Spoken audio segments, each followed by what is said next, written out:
ராமநாதபுரத்தை பொறுத்த வரைக்கும் பார்த்தீங்கன்னா, நீங்கள் வந்து உங்களுக்கு தெரியும், ராமேஸ்வரம் ஒரு பெரிய இந்துக்களுடைய புனித தலம் இருக்கக்கூடிய, காசிக்கு அடுத்து முக்கியமான அங்கே தான் வருவாங்க. அந்த மாதிரியான ராமேஸ்வரத்தில் அந்த ராமேஸ்வரத்தினுடைய வளர்ச்சிக்காக வேண்டி அதிகமான குரல் வந்து என்னுடைய குரலாக இருந்திருக்கு. அதன் காரணமாக வந்து ராமேஸ்வரத்தில் பல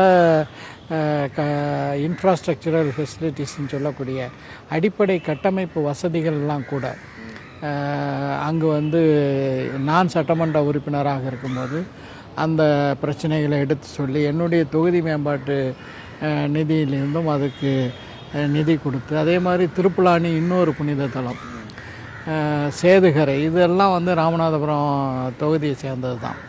ஸோ வந்து அனைத்து மக்களாலும் தேர்ந்தெடுக்கப்பட்ட சட்டமன்ற உறுப்பினருங்கிற அடிப்படையில் நாங்கள் வந்து மிக சிறப்பாகவே செயல்பட்டிருக்கோம்.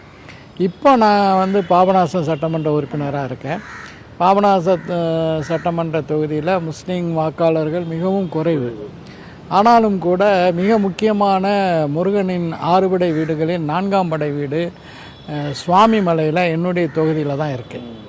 நீண்ட காலமாக நான் ஒரு முறை அங்கே ஆய்வுக்கு சென்றபோது அந்த சுவாமிமலை கோயிலில் படி ஏறி அந்த மலை மேலே போகிறதுக்கு பல வயோதிகர்கள், அதே மாதிரி மூட்டு வலி உள்ளவங்க, இவர்களெல்லாம் அவதிப்படக்கூடிய ஒரு நிலையை கண்டு நான் அதை சட்டமன்றத்தில் பேசி இதுக்கு வந்து ஒரு லிஃப்ட் வசதி, மின் தூக்கி வசதி செய்து தரப்பட வேண்டும் என்ற ஒரு கோரிக்கையை முன்வைத்து அறநிலைத்துறை அமைச்சர் மரியாதைக்குரிய மாண்புமிகு சேகர் பாபு அவர்கள் உடனே அதற்கு ஆவணம் செய்யப்படும் சொல்லி இப்போது அங்கே வந்து ஒரு 4 கோடி ரூபாய் பெருமானத்தில் லிஃப்ட் வசதி செய்யப்படக்கூடிய ஒரு நிலை இருக்கின்றது. இதே போல் அங்கே பாபநாசம் தொகுதியில் இருக்கக்கூடிய மற்ற இந்து தலங்களுக்கும் அது சம்பந்தமாக வெள்ளை விநாயகர் கோயில், அது வந்து ரொம்ப சிதிலமடைந்த நிலையில் இருந்தது.